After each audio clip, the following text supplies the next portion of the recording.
respuestas, de las dos formas de respuesta inmune que vamos a estudiar. Una es la inmunidad innata, lo llamamos también así, sistema inmunitario innato. Tiene su composición y sus características. Ese sistema que elabora la respuesta inmunitaria innata tiene varios componentes. Y el objetivo de esta clase es comprender cuáles son esos componentes y cómo es que actúa. Esa es otra cosa que vamos a revisar.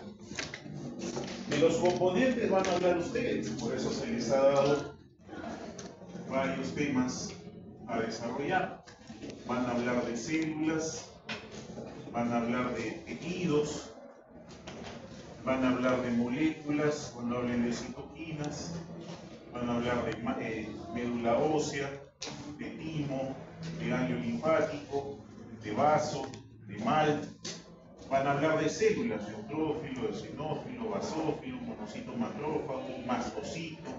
Van a hablar de célula dendrítica y también hablaremos de las respuestas efectoras. O sea, todos estos componentes, ¿qué cosa hacen? Y las respuestas efectoras son poquitas. Son solamente 4. 1, la inflamación, la más trascendente. ¿Por qué? Porque la inflamación se manifiesta durante toda la respuesta inmune y permite además la migración celular. Y ahorita vamos a ver qué significa eso de migración celular. Segundo, la fagocitosis, elemento importante dirigido para eliminar aquellos microbios que se pueden fagocitar. Se llaman microbios fagocitables. ¿Cuáles son los microbios fagocitables? Particularmente bacterias extracelulares, hongos extracelulares y algunos protistas extracelulares, siempre que el tamaño del microbio sea menor que la célula que va a fagocitar. Tercero, el sistema del complemento. Un conjunto de proteínas que cuando se activan van a terminar destruyendo el microbio. Y por último, el sistema de citotoxicidad ligado a células, donde vamos a hablar particularmente el natural killer.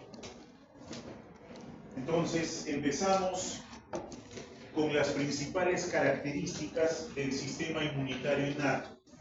Primero, es una respuesta que no es específica. ¿Qué significa eso? Que es la misma respuesta contra varios microbios, no cambia. Segundo, es una respuesta inmediata. Ni bien tenemos contacto con el microbio, la respuesta comienza.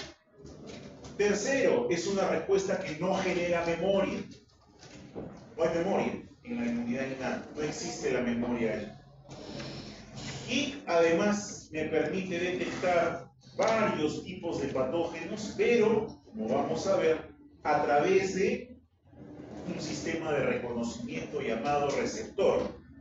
Ese sistema de reconocimiento llamado receptor va a permitir que yo pueda identificar diferentes grupos de microbios. Dijimos en la clase pasada, justo en la última diapositiva, que el sistema inmunitario podría presentarse como organizado en 3 líneas de defensa, de afuera hacia adentro. La primera línea, la más externa, suponiendo que este es el sistema de defensa, teníamos así. Acá están los microbios patógenos, esta es la primera línea, la segunda línea, la tercera línea y esta es la vida como la conocemos. Vamos a hablar primero de la primera línea de defensa, valga la redundancia. La primera línea de defensa está constituida por barreras de tipo físico, de tipo químico y de tipo biológico. ¿Cuáles son las barreras físicas? Elementos anatómicos, ¿como cuáles? La piel, con todas sus estructuras y características. El tipo de tejido cutáneo que tenemos, un epitelio que es además, ¿cómo es el epitelio de la piel? Certificado. Que es planificado, plano y además queratinizado. Ese estrato de queratina o llamado estrato córneo, por eso aquí dice cornificación, que es una barrera frente a los microbios. No hay microbio que pueda atravesar esa barrera si esa barrera está sana, intacta. Ni el virus, ni la bacteria, ni el hongo la pueden atravesar de primera intención. Es fuerte esa barrera. En cualquier parte de la piel, sea la de la cara, sea la parte de las flexuras, que es la más delgada, o la planta de los pies y las palmas de las manos, que son las partes más gruesas de esa piel. ¿Okay? Elementos de barrera. Ahora, dentro de esa piel hay glándulas sebáceas que le dan cierta composición. Dentro de esa piel hay glándulas sudoríparas. El sudor es un mecanismo de defensa también. ¿Por qué? Porque es recontrasalado. La gran mayoría de microbios mueren en entorno salado. Solo algunos sobreviven, felizmente, y son parte de la microbiota. Segundo, los elementos compuestos de queratina que podamos tener. Todos los elementos compuestos de queratina son parte de la defensa. Los pelitos de la nariz que se llaman, ¿cómo se llaman los pelos de la nariz? Fibrisas. Son elementos de protección. ¿Por qué? Porque atrapan partículas de polvo. El moco que está presente ahí, ¿cómo es el moco que está en esta zona del tracto respiratorio más externo? No es un moco duro, espeso, parece una fundación, ¿verdad? Ese moco funciona como un colchón que atrapa microbios. Cuando respiramos, los atrapa y luego, normalmente, nos sonamos y lo botamos y otros pues lo degluten. Gustos de cada uno. Pero es un elemento de defensa. Es un elemento de defensa. Dentro de las mucosas, nuestras mucosas también son elementos de defensa. La parte respiratorio-digestiva. Pero a diferencia de la piel, la mucosa es vulnerable, porque el epitelio de la mucosa, ¿cómo es? ¿Poli o mono? Las mucosas son como estratificadas, no tienen varias capas, tienen una sola, y por debajo están las que van a subir cuando las de arriba se pierdan. Una sola capa. Sin embargo, además de esa capa, ¿qué cosa hay encima de las mucosas? Más moco, pero no es el mismo moco de acá. Es un moco más suelto, es un moco más laxo, pero que igual sirve para atrapar microbios allí y que no puedan penetrar al interior. Y todo lo que ustedes encuentran, la saliva es un elemento de defensa. La composición salival tiene más o menos 70-75 componentes diferentes, entre proteínas, moléculas antimicrobianas, etc. Funcionan como antibióticos. La saliva en sí. La saliva, no los microbios de la boca. El esófago. El esófago, como tubo con cavidad virtual que se abre solamente frente al estímulo del vómito, también funciona como elemento de defensa. La abertura final del esófago que la comunica con el estómago, que se llama, ¿cómo se llama el espacio del esófago según el nombre del estómago?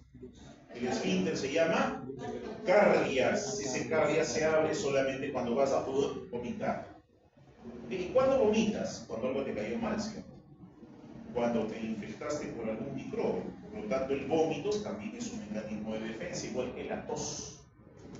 La tos también es un mecanismo de defensa. El estornudo también lo es. Las lágrimas también lo son.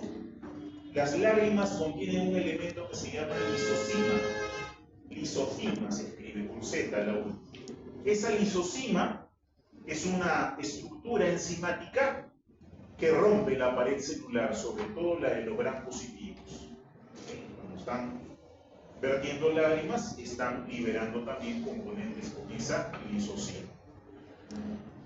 Entre otros, barreras químicas, todos aquellos compuestos químicos que terminen alterando la estabilidad del microbio. Ahí están los componentes enzimáticos que podemos tener en los fluidos corporales. Saliva, el mismo moco contiene enzimas dirigidas a destruir microbios. Ahí tenemos los ejemplos. Hay colectinas, hay tetraxinas, hay ficolinas. Los ejemplos que estoy mostrando es una forma de ilustrar dónde se encuentran esas moléculas. Por ejemplo, más adelante. Cuando hablemos de reconocimiento microbiano, vamos a hablar de las lectinas. Las lectinas son proteínas cuya función es unirse a un carbohidrato, tienen afinidad por los carbohidratos. Gran parte de los microbios, sobre todo las bacterias y los hongos, tienen carbohidratos en su superficie. ¿Por qué? Porque nosotros tenemos receptores para esos carbohidratos. ¿Y por qué tenemos receptores para carbohidratos de microbios? No es para ellos los receptores, es para las propias moléculas fisiológicas, porque parte de nuestro metabolismo implica la producción de algunos azúcares que nosotros vamos a asimilar y necesitamos receptores para eso. Lo que pasa es que el microbio se aprovecha de esos receptores y los usa en su beneficio. Barreras biológicas, la microbiota. Acaba de mencionar su compañera que la eubiosis proporciona protección. La disbiosis favorece la enfermedad. ¿Pero por qué mecanismo un microbio de la microbiota me va a proteger de un microbio patógeno, que lo estoy considerando parte de la primera línea de defensa? Por estos dos: competencia y secreción. Les expliqué en la clase pasada que si la microbiota está ubicada en esos sitios y viene alguien de afuera, digamos que viene otra persona a querer retirar a su compañera, ¿la defenderíamos? ¿No? Sí la defendería. ¿Ah? La defendería. ¿Cómo la van a defender? Liberando, ¿qué cosa? Unas moléculas que se llaman bacterio, lo dije en la clase pasada, bacterio, ¿sí? Bacteriocinas, no lo anoten. Bacteriocinas. ¿Qué cosas son las bacteriocinas? Antibióticos producidos por las propias bacterias para matar otras bacterias. La microbiota las produce y de esa manera se protege para que todos permanezcan en equilibrio. Eso es parte de la eubiosis, por ejemplo. La primera línea de defensa es fundamentalmente de barrera, para evitar el contacto con el microbio patógeno, para contenerlo. No hay otra intervención. La segunda línea de defensa, por otro lado, sí tiene un impacto de acción directo con respecto a las estructuras celulares que ustedes van a explicar después.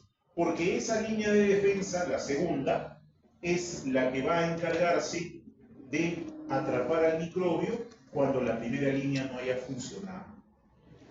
Suponiendo que mi piel ha tenido una herida producida por un arañazo, un corte, una raspadura, una abrasión, lo que quieran, pero se hirió la piel. Al herirse la piel, se rompe la continuidad del tejido, por eso se llama solución de continuidad. En medicina se llama solución de continuidad. Al romperse el tejido, se abre una puerta, y por esa puerta se mete el microbio. Mi primera línea ha sido superada. ¿Quién viene? La segunda línea. ¿Quiénes están allí? Los que vamos a hablar en un ratito. Clorofilo, basófilo, mastocito, dendrítica y todo lo demás, macrófago y todo lo demás. Ahora, una parte importante de esta respuesta innata es saber cómo el sistema inmunitario reconoce y detecta el microbio. Porque nosotros hemos dicho en la clase anterior que el sistema inmunitario, la respuesta inmunitaria se activa en presencia de una sustancia extraña y en presencia de una señal de peligro. Está en la diapositiva, dice eso. El sistema inmune, la respuesta inmune, conjunto de mecanismos coordinados entre sí que se activan frente a una sustancia extraña o frente a una señal de peligro. ¿Quién sería la sustancia extraña? El microbio. ¿Y cuál sería la señal del peligro? Algún producto que el microbio pueda producir. Pero ¿cómo reconozco? A ver, vamos a hacer un ejemplo.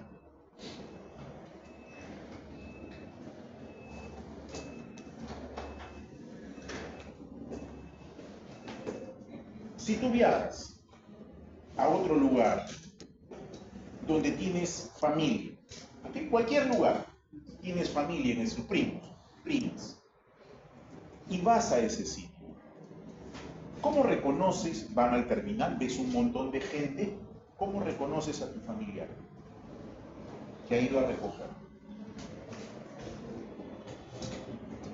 Lo agarras a todos y que estés.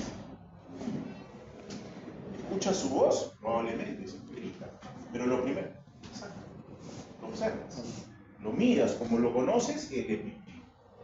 ¿Verdad? El sistema inmunitario hace algo similar para reconocer. Pero obviamente el sistema inmunitario no tiene ojos, así que tiene que reconocerlo de otra manera. El sistema de reconocimiento funciona así. No hay otra. Aquí está el microbio.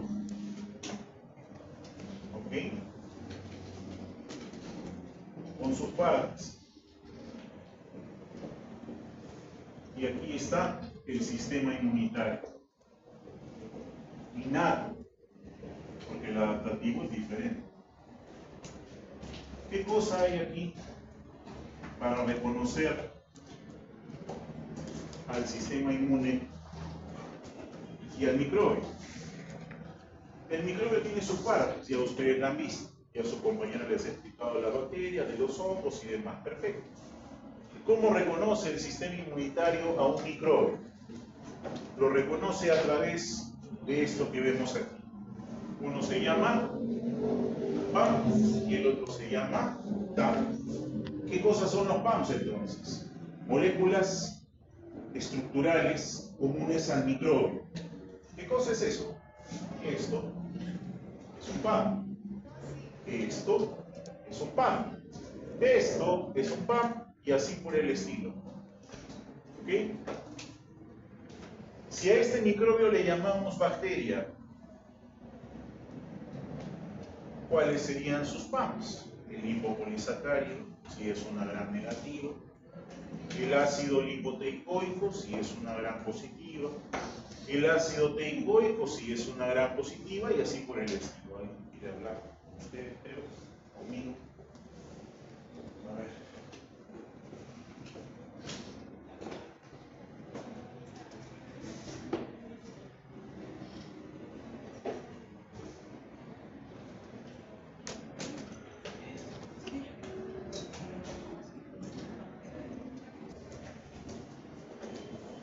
Les decía entonces que cada parte del microbio puede ser denominada un PAM. ¿Qué significa PAM? El acrónimo, vamos a escribirlo acá, PAM, significa exacto, patrón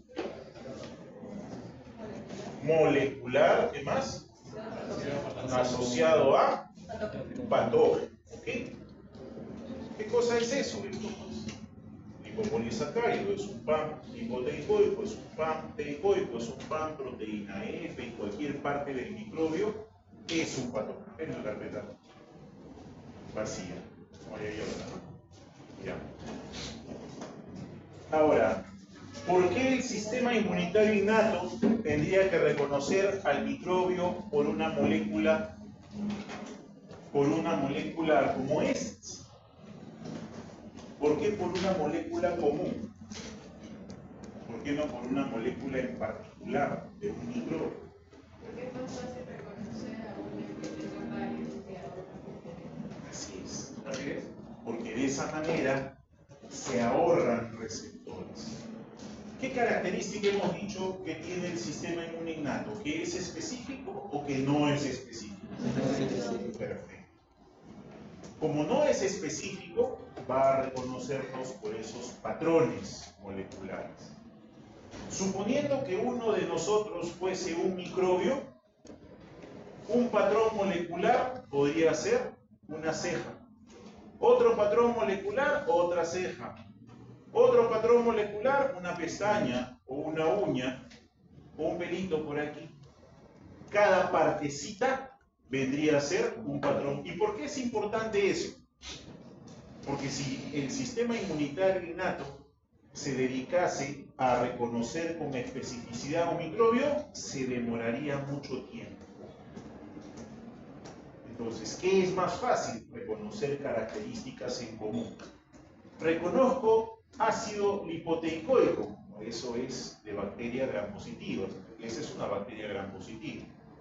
Reconozco lipopolisacárido, eso es una bacteria gram negativa, hay una bacteria gram negativa. ¿Cuál es? No sé, el sistema inmune después se encargará de ese tema, pero por lo menos ya la reconoció.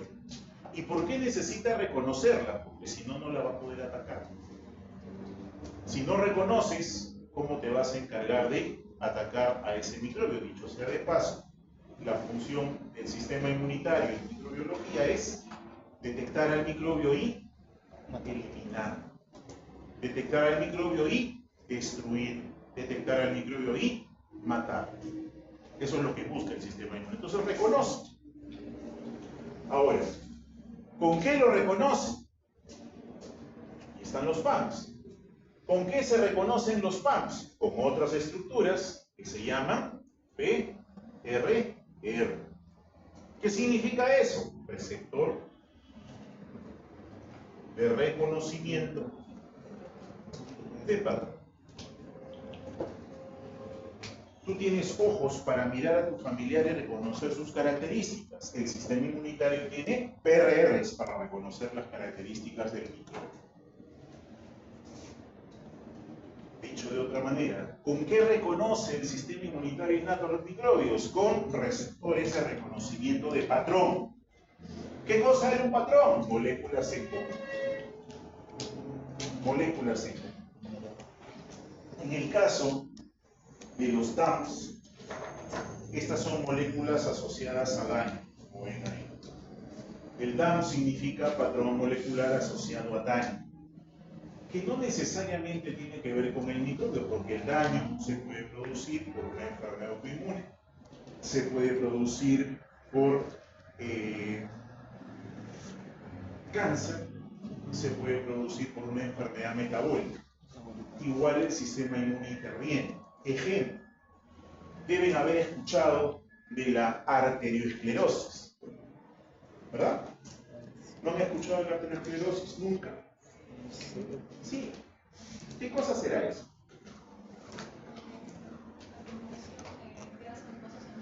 Una enfermedad que afecta a los vasos sanguíneos, particularmente la parte interna del vaso sanguíneo que se llama endotelio.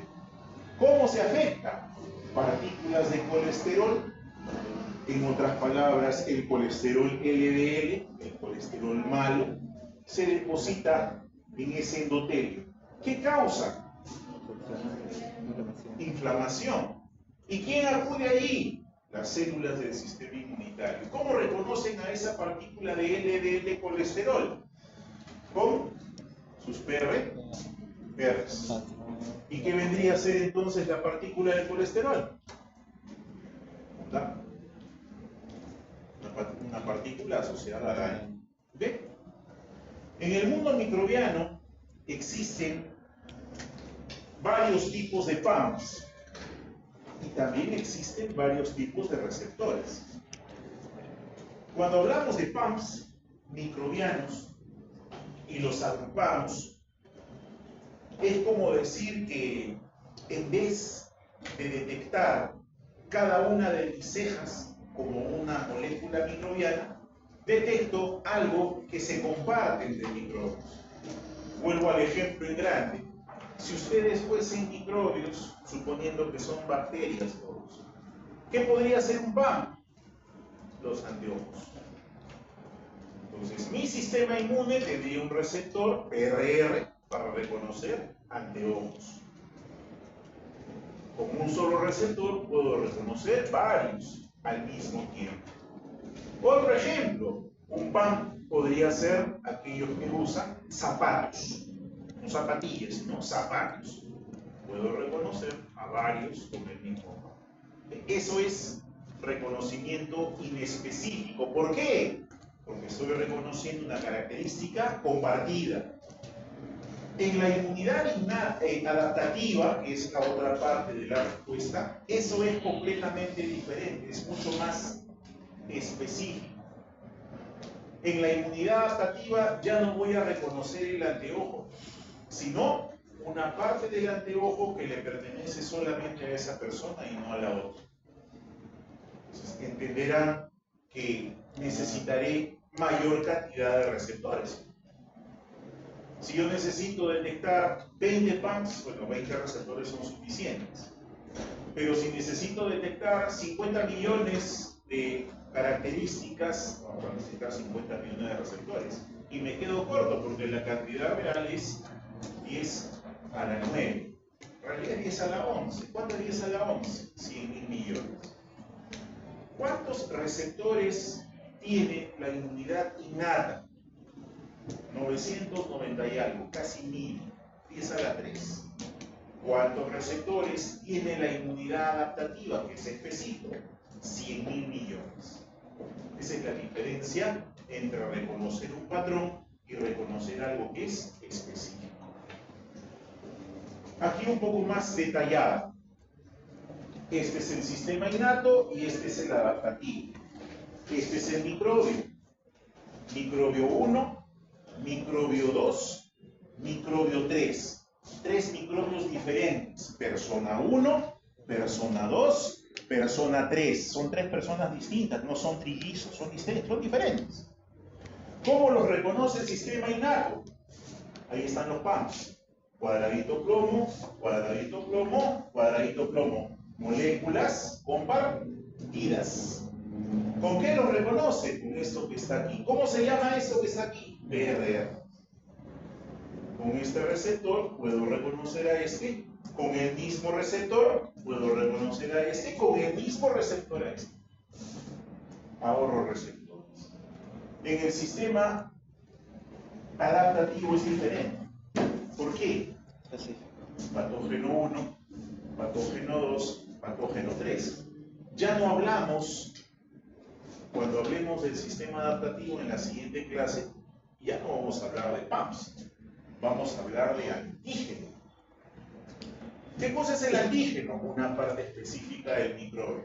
O sea, de ese anteojo, un tornillito, pero que le pertenece al anteojo de él. Ese tornillito no es igual al tornillito de acá, mucho menos al de acá. Entonces, patógeno 1, patógeno 2, patógeno 3, triangulito azul, semiluna amarilla, figura geométrica anaranjada. Antígeno, diferente. Un receptor para acá, este receptor no va a reconocer este. Necesito otro. Y aquí necesito otro receptor completamente distinto. Por eso necesito más.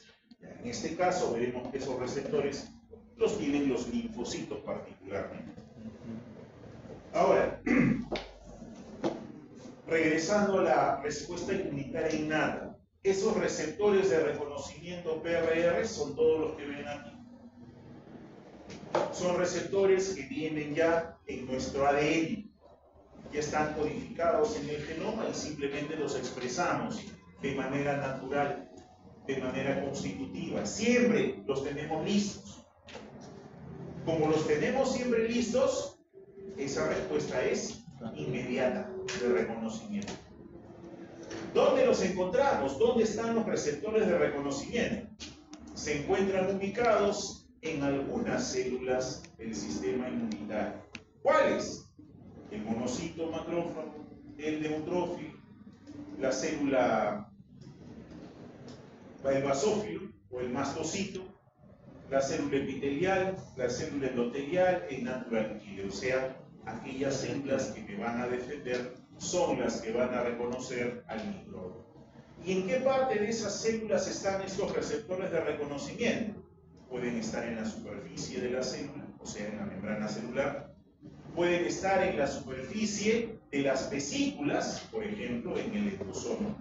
O pueden estar también en el citoplasma. ¿Por qué? Porque esos receptores van a estar ubicados en todos los lugares por donde el microbio pueda invadirnos. ¿Por dónde puede invadirnos? Nos puede invadir por fuera, entonces está en la membrana celular.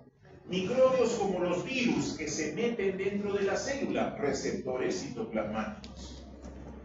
Microbios que se pueden fagocitar, receptores de vesícula fagocítica o de fagosoma o endosoma.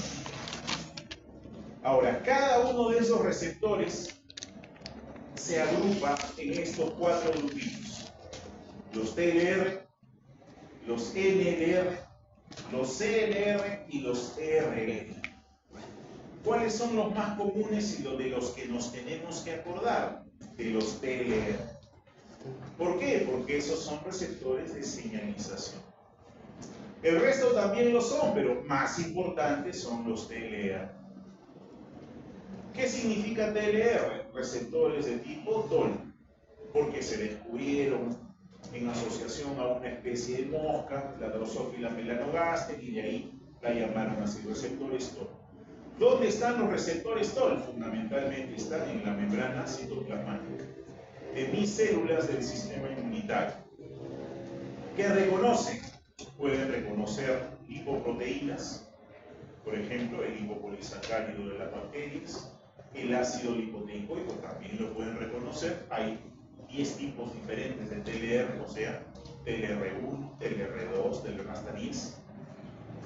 Y además pueden reconocer también pedazos de genoma, inclusive el lipopolisacárido que viene a ser la endotoxina bacteriana que hablamos la semana pasada. Los receptores NLR, llamados también receptores tipo NOT, NOT significa dominio de oligopilización de nucleótidos, y se llaman así porque detectan genoma. ¿De quién? De aquellos microbios que se meten dentro de las células, los microbios intracelulares. En el caso de los receptores de tipo C, reconocen receptores de lectinas, aquellas proteínas con afinidad por los azúcares. Y en el caso de los receptores LRL, aquellos receptores que tienen una composición parecida al ácido retinoico, que por lo general están relacionados con los virus ARN, son receptores de virus ARN. ¿De cuáles me tengo que acordar? Repito, de los TLR. ¿Por qué? Porque son los más frecuentes. Pero para complicar un poco más los receptores de reconocimiento, no solamente se van a encontrar en la superficie, en las vesículas y en el citoplasma de la célula, sino que también los voy a encontrar disueltos en el plasma. A eso se les llama receptores solubles o receptores plasmáticos. ¿Cuáles son? Tenemos aquí a las opsoninas, tenemos también a las colectinas, a las ficolinas y a las pentraxinas, que ya las vimos 3 diapositivas antes. Ustedes recuerdan, aquí están. ¿Quiénes son esas colectinas, pentraxinas y ficolinas? Forman parte de las barreras químicas. ¿Qué significa? Que mis barreras químicas también funcionan como receptores de reconocimiento microbiano.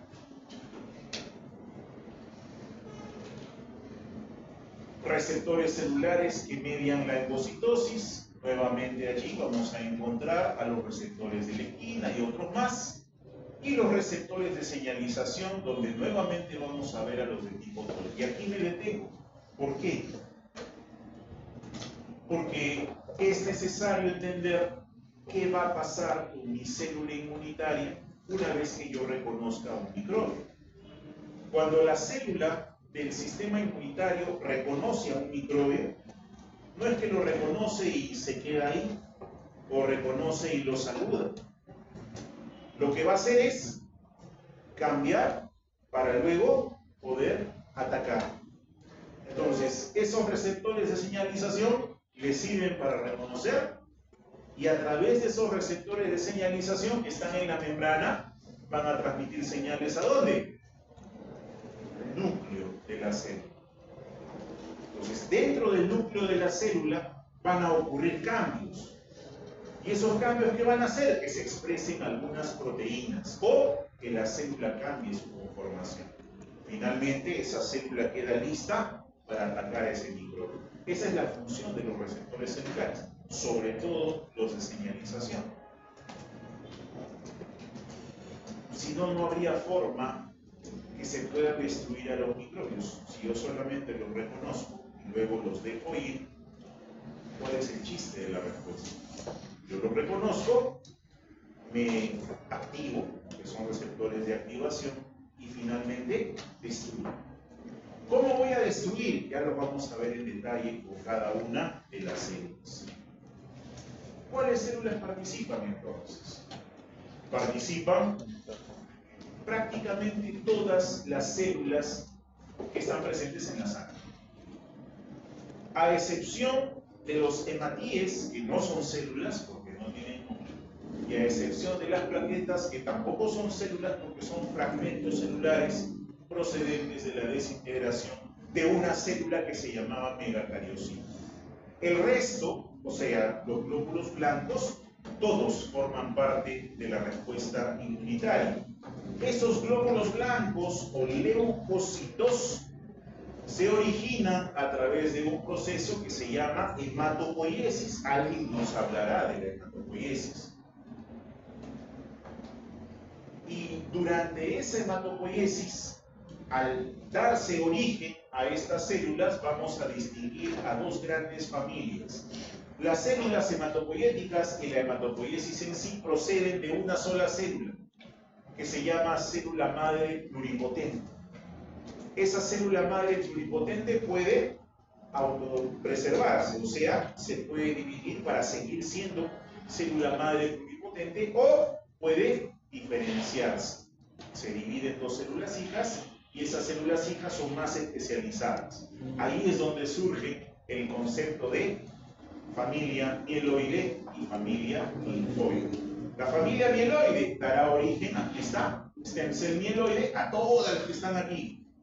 Los rojos, las plaquetas y los blancos, denominados también polimorfonucleares. Ahí está el neutrófilo, ahí está el eosinófilo, ahí está el basófilo. Y en el caso del precursor linfoide, dará origen a los linfocitos que conocemos, al T, al B, al natural killer, y un papel en el caso de la mieloide también al macrófago, y sí, habría que hacer una mención especial para la célula dendrítica, porque la célula dendrítica, como nos explicará seguramente el que hable de dendrítica, tiene doble origen, puede proceder de la serie mieloide o también de la serie linfoide, y eso influye en su función posterior. Cuando hablemos de reconocimiento del patógeno, veremos que las células que proceden de la estirpe linfoide se especializan en reconocer patógenos de tipo intracelular, mientras que la que procede de la estirpe mieloide se especializan en reconocer microbios extracelulares fundamentalmente. Los neutrófilos, algo rapidito, porque ustedes lo van a decir mejor que yo, estoy seguro. Son células que proceden del linaje mieloide y del tamaño de 12 a 15 micras, son más grandes que el hematíe. Estas dos componentes que vemos aquí, interleuquina 3 y factor estimulante de colonias de granulocitos y monocitos, son las moléculas que estimulan su crecimiento. Esas moléculas se producen en la médula ósea y ahí se produce el crecimiento de esta célula y diferenciación posterior. ¿Por qué se caracterizan los neutrófilos? Por dos cosas. Tienen receptores, aquí están. ¿Cómo se llaman sus receptores? PRRs. ¿Cuáles? Receptores de tipo TOL. Y también otros como de tipo de complemento o para reconocer fracciones de las inmunoglobulinas. Esa es primera característica, tienen PRRs.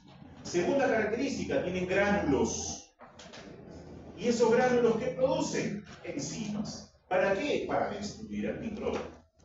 ¿Cuántos tipos de gránulos tienen? 4. Ya nos dirán el que pone cuáles son esos gránulos, qué cosa contienen y cuáles son sus funciones, que son básicamente 3. Secretar productos, fagocitar y hacer un proceso que se llama netosis o trampa extracelular del neutrófilo. Cuando toques, lo van a decir, para no quitarle la primicia a la persona que va a exponer neutrófilos. Ahora, ¿dónde está el neutrófilo? Dentro del vaso sanguíneo. Ahí está.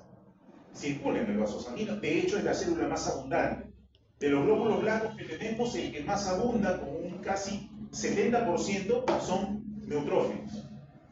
Profe, ¿y cómo es que entonces si tengo yo un problema con un microbio que ha ingresado por mi piel, por donde tenía la herida, y usted me está diciendo que el neutrófilo está dentro del vaso sanguíneo, ¿cómo me va a defender? Si el patógeno está por fuera. Bueno, ese neutrófilo tendrá que salir del vaso sanguíneo.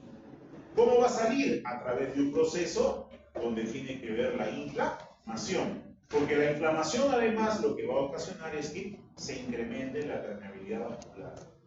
Eso hace que el neutrófilo pueda salir. Y lo vamos a ver en un ratito cuando hablemos de inflamación. Ahí están las funciones: fagocitosis, netosis, secretora. Eosinófilo, otra célula importante en la circulación. ¿Qué tiene de característico? PRRs, bastantes, y también secreta algunos productos de destrucción, que seguramente nos van a decir, nos van a hablar de la proteína básica mayor, de la proteína catiónica, el eosinófilo, la neurotoxina, y para qué sirve. El que pone eso nos dirá. Y también tiene gránulos en su interior que se tiñen de color rojo, por eso se llaman así, eosinófilos, por el contenido que tienen y la afinidad por los colorantes de tipo ácido. Estos eosinófilos intervienen sobre todo en procesos antiparasitarios, por eso es que cuando la persona está infectada con parásitos, sobre todo las tenias, hay elevación de eosinófilos en sangre. Y también intervienen en las alergias, porque muchos de sus productos son productos que se liberan cuando hay alergias. Puede ser asma, puede ser rinitis alérgica, puede ser eczema, etc. Los basófilos son los menos abundantes, también están en la sangre, también tienen gránulos. Sus gránulos contienen todo esto, principalmente histamina, ahí está. La histamina es el principal mediador inflamatorio, funciona como una especie de alarma para llamar la atención de todo el sistema inmunitario. El monocito macrófago, que particularmente es la misma célula, el monocito se llama así mientras circula, macrófago se llama cuando ya salió de la circulación, está en el tejido. Estos no tienen gránulos, pero sí tienen una gran capacidad para fagocitar. También tienen receptores PRR. Los que vemos, toditos tienen PRR hasta ahorita. ¿Okay? Funciones: fagocitar.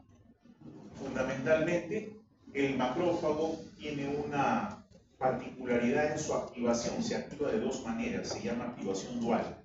O sea, en forma de ataque y en forma de defensa. En forma de ataque se llama inflamatorio. Es un macrófago que destruye, es el mejor fagocito que tenemos. Se come todo y lo destroza. Y también actúa de la parte de forma de defensa antiinflamatoria. ¿Por qué? Porque cuando ya terminó la destrucción del microbio, cuando se produce este enfrentamiento del sistema inmune con el microbio, se desarrolla una especie de guerra o batalla. Y cuando hay una batalla, quedan muertos, un montón tirado por ahí. ¿Quién recoge los muertos? El macrófago activado en su forma alternativa. Y además, ese macrófago activado en su forma alternativa repara el tejido, lo cicatriza, se encarga de la cicatrización también. Hay otro macrófago que se llama tisular, ya nos dirá el que expone de dónde proviene, en qué momento se diferencia, dónde se ubica, etc. La célula dendrítica, importante también, la ubicación de la célula dendrítica no es sanguínea, es tisular. Y hay un momento durante la formación del feto donde esa célula dendrítica migra a ciertos lugares y se establece allí. ¿Por qué le llaman dendrítica? Porque tiene un montón de prolongaciones citoplasmáticas parecidas a las dendritas de las neuronas. ¿Y qué cosa tienen estas prolongaciones? Harto PRR. Harto PRR. Y están ubicados, las dendríticas se ubican anatómica e histológicamente en los lugares de contacto con el exterior. ¿Cuáles son los lugares de contacto con el exterior? Piel, mucosas. Debajo de la piel y debajo de las mucosas, ahí está la dendrítica, funcionando como una especie de vigilante. Apenas se rompe mi piel, la dendrítica, y el microbio se mete, la dendrítica lo captura y empieza su trabajo. ¿Cuál es su trabajo? Presentar una parte de ese microbio llamado antígeno al linfocito T virgen. Ese es otro camino que vamos a ver, porque la dendrítica lo que hace es migrar por vía linfática hacia el órgano linfoide secundario, en este caso el ganglio linfático, para presentar el antígeno. Y dicho sea de paso, esta presentación termina activando la respuesta inmune adaptativa. ¿Cómo pasamos de la innata a la adaptativa? Con esto de aquí. La citolítica natural o natural killer, la van a presentar también, es una célula que se llama así, célula asesina natural, es una célula que se encarga de matar otras células. Esta a diferencia de las anteriores, no mata al microbio directamente, mata a la célula que contiene el microbio. Si una célula citolítica encuentra a una célula que está infectada por un virus, mata a la célula. De esa manera, el virus también queda desactivado o destruido. ¿Por qué? Porque decimos que el virus necesita de la célula. Si tú le quitas la célula, el virus deja de ser mortal. Muy bien, esos son los componentes. Entonces, voy a continuar con la parte de efectores y luego van a empezar ustedes a exponer hasta donde alcancemos. No hay apuro, porque igual yo sé que en esta semana van a revisar sus exposiciones y para la siguiente continuamos. No hay ningún problema, no hay apuro en que sea hoy día, no hay problema. Mecanismos efectores de la inmunidad innata son estos de aquí. Ya hablamos de esto. Ahora vamos a hablar de lo que dice aquí. Los tres primeros, el cuarto lo vamos a ver después. Primer mecanismo, la inflamación. ¿Qué cosa es inflamación? La palabra flama, fuego, caliente, algo que quema, está caliente.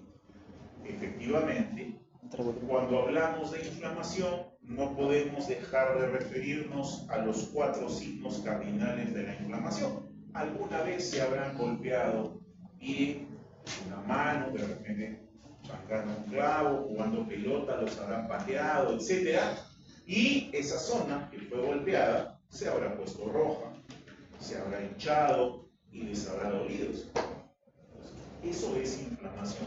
La inflamación es una respuesta fisiológica, es normal la inflamación, hasta cierto punto lo es. Esa inflamación posee calor, caliente, la zona inflamada está caliente. Posee rubor, la zona inflamada está roja. Posee tumor, la zona inflamada está hinchada. Y también dolor, la zona inflamada duele. Y si esa zona inflamada es muy grande, por ejemplo, si el golpe es en la mano y toda la mano se hincha, ya no la voy a poder usar para escribir. Por lo tanto, estoy perdiendo la función de ese nivel. Los 4 primeros están presentes siempre en la inflamación. El último solamente se presenta cuando la inflamación es extensa, es grande. Ahí se nota, ¿verdad? Que mano está inflamada. Es una persona anciana que ha tenido un evento desafortunado y una de sus manitos está hinchada. Eso es, se nota, la foto es muy grave, se nota. Está hinchado, probablemente le duela y esté caliente. ¿Ok? La inflamación es una reacción de defensa inmediata. Por eso está dentro de la respuesta innata. Ahora, la inflamación se presenta frente a las agresiones. Y las agresiones pueden ser infecciosas o estériles. ¿Cuándo es una agresión estéril? Un martillazo, una piedra, un corte. Cuando nos cortamos con el cuchillo, que les gusta cocinar y se corta, se habrán dado cuenta que el borde de la herida se pone rojo, se hincha y duele. Es parte de la inflamación. Lo mismo sucede, un golpe jugando pelota en el tobillo se hincha, pone rojo, caliente y duele. Ahora, la inflamación, repito, puede presentarse ante infecciones o puede presentarse ante daños estériles. Cualquiera de los dos hay inflamación. La arteriosclerosis, de la que estábamos mencionando, que es un daño que no tiene nada que ver con microbios, produce inflamación. ¿Por qué se da la inflamación? La finalidad de la inflamación es poder limitar el daño, minimizar, que no se expanda ese daño a otro lado. Con esta inflamación lo que está haciendo el cuerpo es adaptarse a esa situación nueva. Yo no tenía el microbio aquí, ahora lo tengo. ¿Qué hago para que ese microbio no se expanda, no se disemine? Me inflamo y de esa manera lo puedo retener por lo menos un rato hasta ver si lo puedo eliminar. Y al final de eso, lo que voy a buscar es llegar otra vez al equilibrio. O sea, recuperar la arquitectura, por eso es que la zona inflamada regresa a su estado normal, y recuperar la la función. Lo que yo podía hacer con ese órgano, tengo que seguir haciéndolo otra vez. Ahora, esta respuesta inflamatoria es fisiológica, buena, beneficiosa, si es que es breve, duración 3, 4, 5 días, y además es localizada. Pues si me golpeo la mano, se tiene que inflamar la mano, pero si yo me golpeo la mano y se inflama el pie, eso no es normal. Es una respuesta completamente aberrante y puede pasar en algunos tipos de pacientes que no tienen nada que ver con la parte microbiológica. Esa es una respuesta patogénica. O de repente tengo una herida en la mano y termino haciendo sepsis, una inflamación excesiva. Eso tampoco es normal, eso es patogénico. La respuesta normal es breve y es localizada. Ahora, ¿para qué se inflama el tejido? ¿Qué es lo que busca el tejido con la inflamación? Esas son sus funciones. Primero, encadenar o cercar al microbio, localizar, que no se vaya a otro lado, que se quede allí para poderlo atacar. Segundo, eliminarlo. Lo encierro y lo dejo en este sitio para eliminarlo. Y una vez que lo he eliminado, bueno, va a haber daños en ese sitio. Si hay una pelea en un lugar, hay sillas rotas, cabezas rotas, muertos y demás. Entonces hay que reparar ese daño, recoger los cadáveres. ¿Quién se encarga de eso? Ya les dije, el macrófago en su forma alternativa. Recoge los cadáveres, limpia el tejido, estimula a los fibroblastos para que estos terminen produciendo fibrina, cicatriza el tejido. Todo queda como si nada hubiese pasado. Finalmente, restablece la homeostasis. Esa es la inflamación. Es un proceso de defensa con una finalidad beneficiosa para nosotros, que es eliminar al microbio y recuperar mi tejido. ¿Quiénes participan en la inflamación? Participan células y participan moléculas. ¿Cuáles son las moléculas que participan? Yo les hablé la semana pasada de las moléculas que se encargaban de transmitir mensajes entre células. Esas moléculas se llamaban citoquinas. Entonces, acá participan las citoquinas. ¿Qué tipo de citoquinas? El que hable de citoquinas nos explicará que existen citoquinas que favorecen la inflamación, se llaman citoquinas proinflamatorias, y hay citoquinas que frenan la inflamación, se llaman citoquinas antiinflamatorias. Aquí, ¿quiénes participan? Las dos, primero las pro y después las anti. ¿Cuáles son las pro? Interleuquina 1. Factor de necrosis tumoral alfa, se llama factor de necrosis tumoral alfa, interleuquina 6, interleuquina 8 e interleuquina 2. Profe, ¿de dónde salen esas citoquinas? Las producen las células del sistema inmunitario. O sea, que cuando me corté y mi dendrítica capturó al microbio, ya está liberando citoquinas. Y el macrófago que está en esa zona captura el microbio y ya está liberando citoquinas. Y mi endotelio y mi propia piel dañada ya están liberando citoquinas proinflamatorias. Por eso es que es inmediata la respuesta. Hay un componente adicional que se llama inflamasoma. El inflamasoma es un complejo proteínico que normalmente se encuentra desarmado, pero que en presencia de una molécula microbiana o de una molécula de daño, ese complejo se ensambla. ¿Para qué? Para producir citoquinas que favorecen la inflamación. ¿Cuáles? Dos citoquinas. La interleuquina 1 beta y la interleuquina 18. Acuérdense, el inflamasoma produce la interleuquina 1 beta y la interleuquina 18, que son proinflamatorias también. ¿Qué moléculas participan además de las citoquinas para el inflamasoma y sus moléculas citoquinas? Participan también las moléculas de adherencia. ¿Qué son las moléculas de adherencia? Son moléculas que van a facilitar la salida de los elementos celulares del compartimento vascular. Ustedes saben que la sangre es un fluido y que contiene células. y que van a través de un sistema de conductos llamados vasos sanguíneos. Esos vasos sanguíneos funcionan como carreteras, donde las células vendrían a ser los vehículos. Si un vehículo quiere salir de la carretera, tiene que seguir ciertos pasos y tiene que detenerse. Si alguien va por la Panamericana Norte así por hora y quiere pararse a comprar algo, no simplemente va a doblar a la derecha y se para porque se va a estrellar con todos. ¿Qué tiene que hacer primero?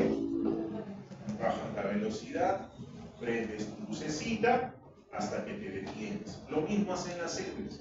Las células van a una velocidad, pero para poder detenerse necesitan bajar su velocidad. ¿Quién les ayuda a bajar su velocidad? Las moléculas de adherencia. ¿Cuáles? Las leptinas, que van a hacer que esa célula que estaba yendo a una velocidad empiece a disminuir. Obviamente, la célula lo primero que va a hacer es ponerse a un costado. La célula va por el centro, lo primero que hace para detenerse es marginarse. Eso lo vemos cuando hablemos más adelante de los pasos. Se pone un costadito, se orilla y luego baja su velocidad y se detiene. ¿Y quiénes le ayudan a detenerse? Las integrinas. Se detiene. ¿Para qué se detiene? Para poder salir de la pista. Esa pista, en el caso vascular, está limitada por el endotelio. Endotelio, endotelio. El endotelio se separa y por ahí sale la célula. Ya salió del vaso sanguíneo y se dirige ahora hacia el tejido. Esa es la función de esas moléculas de adherencia. Y también participan los mediadores de la inflamación. ¿Cuáles? Principalmente uno que se llama histamina. ¿Dónde estaba la histamina? Lo dijimos hace un ratito, en los gránulos del basófilo y en los gránulos del mastocito. ¿Qué otras moléculas inflamatorias hay? Está serotonina, prostaglandinas, productos del ácido araquidónico, etc. Y también, importante, moléculas producidas por el hígado, como por ejemplo las moléculas del complemento, que lo vamos a ver acá abajo. La inflamación puede clasificarse en aguda y en crónica en función a qué, al tiempo de duración. La inflamación que dura menos de 14 días es aguda, la que dura más de 15 días es crónica. La inflamación aguda entonces se entiende que es benigna y la crónica no lo es. Eso se sobreentiende por la duración. Ahora, la principal célula que interviene en la inflamación aguda es el neutrófilo. Y en la inflamación crónica es el monocito macrófago y también el linfocito, sobre todo el linfocito T. El papel del neutrófilo termina a los 14 días y lo reemplaza el macrófago y también el linfocito T. Eso tiene que ver con su tiempo de vida, tiene que ver con el tipo de citoquinas que se van a eliminar, con las señales que se generan en ese tejido, si se eliminó o no al microbio, etc. Puede ser local la inflamación o puede ser sistémica. ¿Cuándo decimos que es local? Cuando está relacionada a la zona de infección. ¿Cuándo es sistémico? Cuando está en todo el cuerpo. Por ejemplo, la sepsis, el síndrome de respuesta inflamatorio sistémico, la sepsis o el shock séptico son ejemplos de inflamación sistémica. Todo está tomado.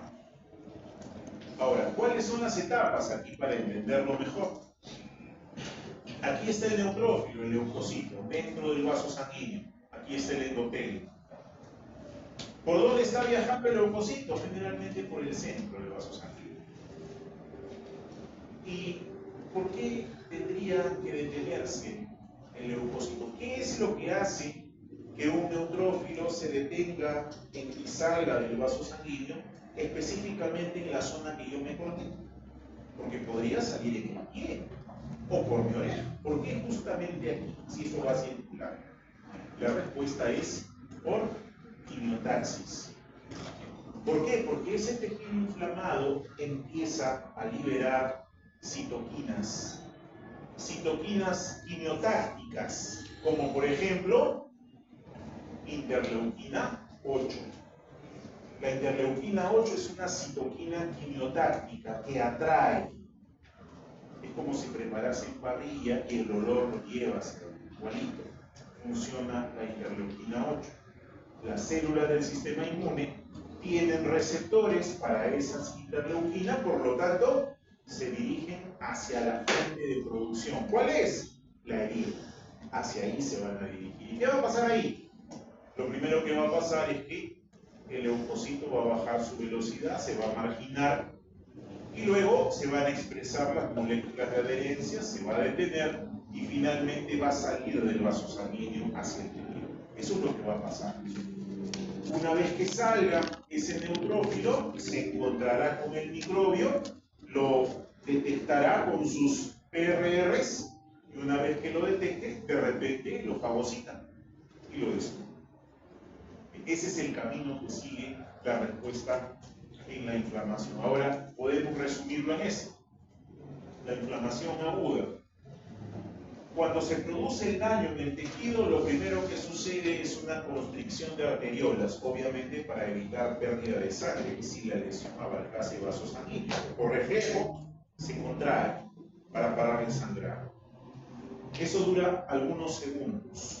Como consecuencia de esa constricción, todo lo que está atrás empieza a amontonarse, como si paras el tráfico y paras en un sitio y todo lo de atrás se amontona. Igualito sucede aquí. Al parar el flujo en un lugar, el diámetro de los vasos que están atrás van a incrementarse porque se está amontonando la sangre. Luego de un tiempo, generalmente unos segundos, hasta el lecho capilar se va a dilatar. Como eso no es normal que la arteriola se contraiga y que se produzca disminución del flujo sanguíneo, eso es expresión de daño. Por lo tanto, se van a liberar prostaglandinas, se va a liberar histamina, óxido nítrico, interleuquinas e interferones. Hay un problema en ese tejido. ¿Y eso qué va a ocasionar? Que empiece a llegar más sangre a esa zona.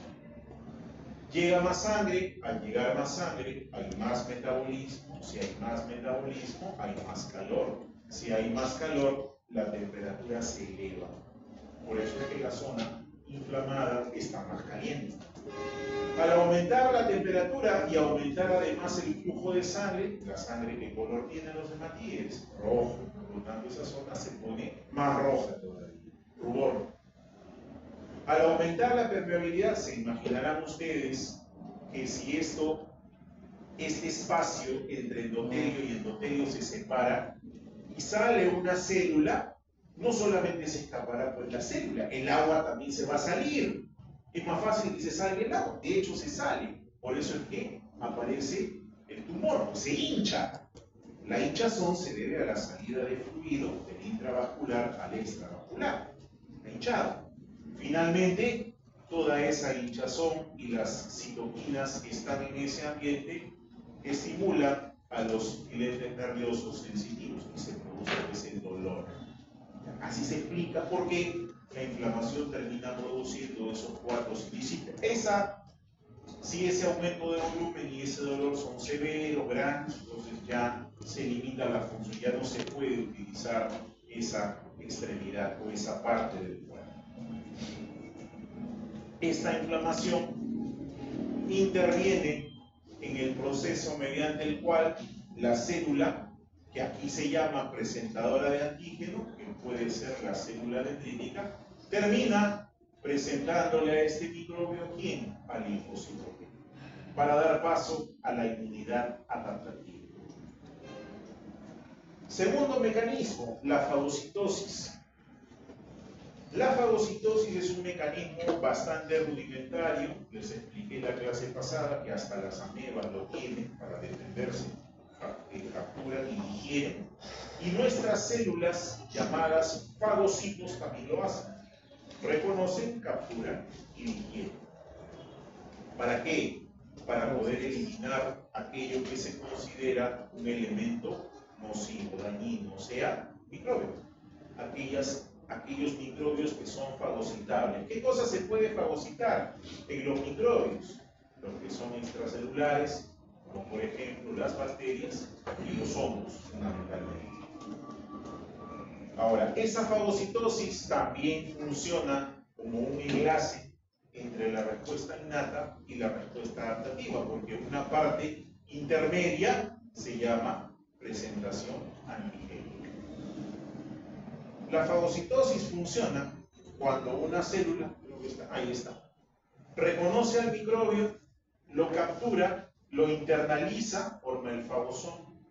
Una vez que se forma el fagosoma, dentro de la propia célula hay lisosomas, ya se acuerdan de biología, los lisosomas.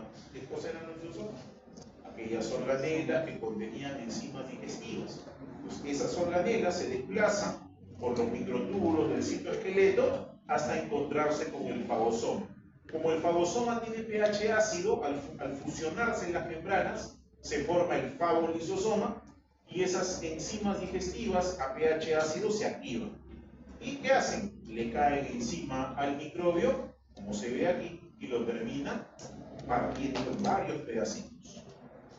Algunos de esos pedacitos serán utilizados por la célula como parte de nutrición y los que no serán eliminados hacia el exterior.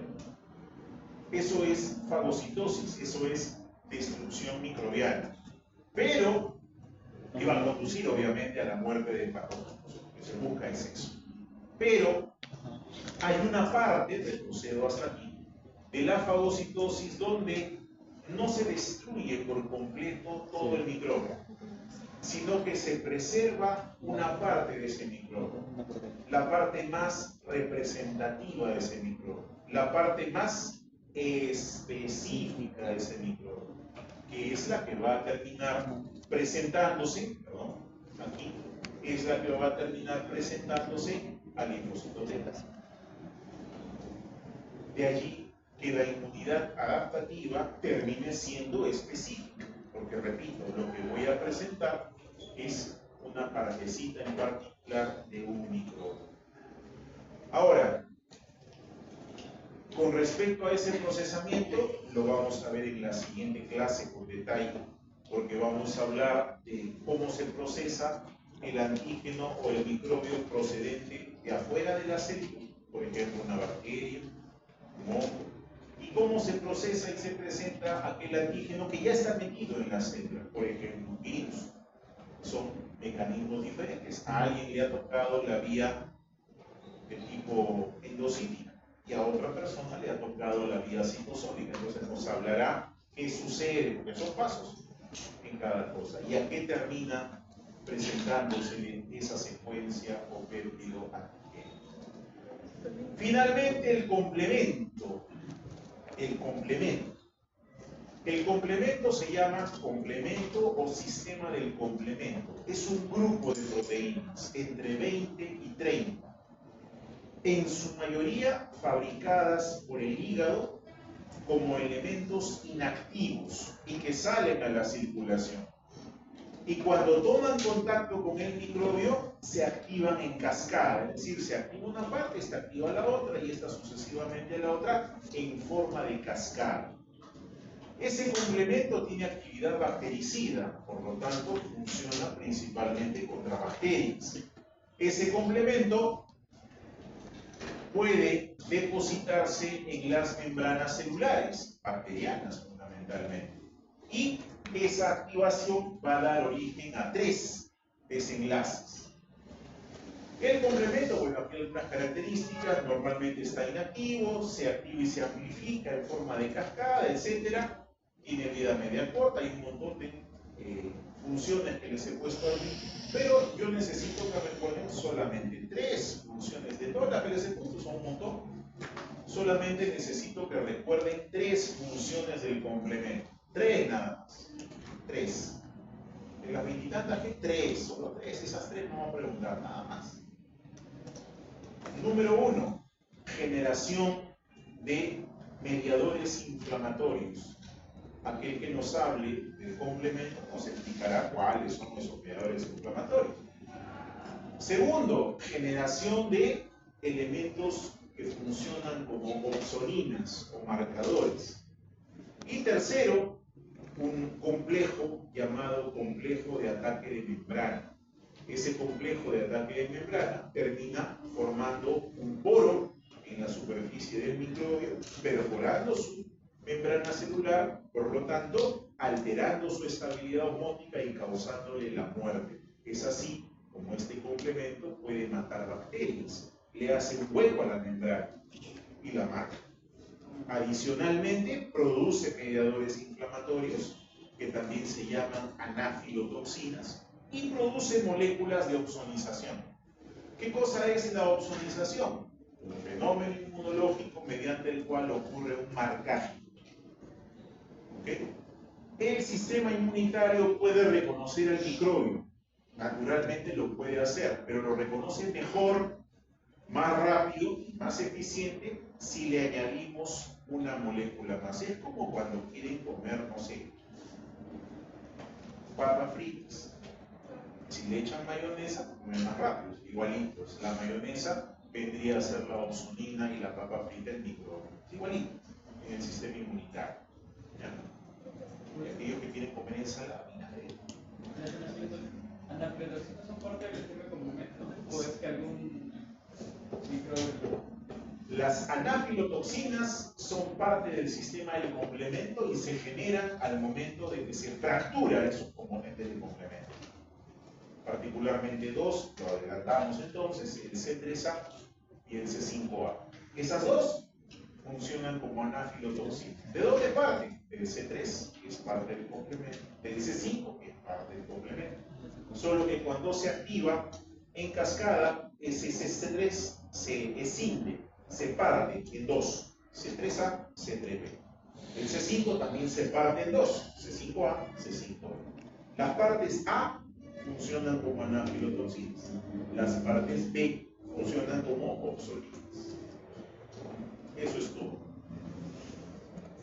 Este complemento tiene además tres vías de activación, y así está dividido en exposición: vía clásica, vía alternativa, vía de las lectinas. Esas tres vías obedecen al momento y a la forma en la cual el complemento se activa. Por ejemplo, la vía alternativa o vía alterna se activa en presencia del microbio. Basta que el microbio ingrese, el complemento inmediatamente se posa en él y empieza a activarse en cascada. La vía de las lectinas requiere que el microbio tenga manosa, que es un azúcar, porque en la vía de las lectinas interviene una proteína que se llama proteína ligadora de lectinas. Les dije hace un momento que las lectinas son proteínas con afinidad por el azúcar.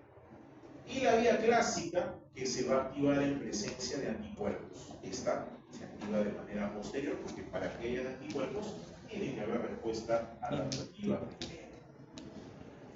Las tres etapas, mejor dicho, las tres vías de activación tienen el mismo funcionamiento, salvo algunos pasos que se diferencian, pero terminan en lo mismo: producción de anafilotoxinas, producción de opsoninas y producción del complejo de ataque de membrana.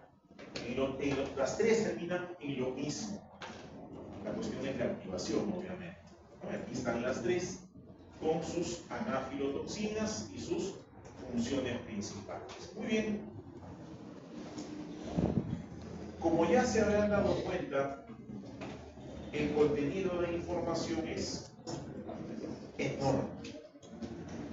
Yo entiendo que de repente aquellas personas que les toca exponer esta parte ya lo leyeron previamente. Ahorita lo vamos a comprobar, porque para aquellos que ya lo leyeron previamente es más fácil de entender.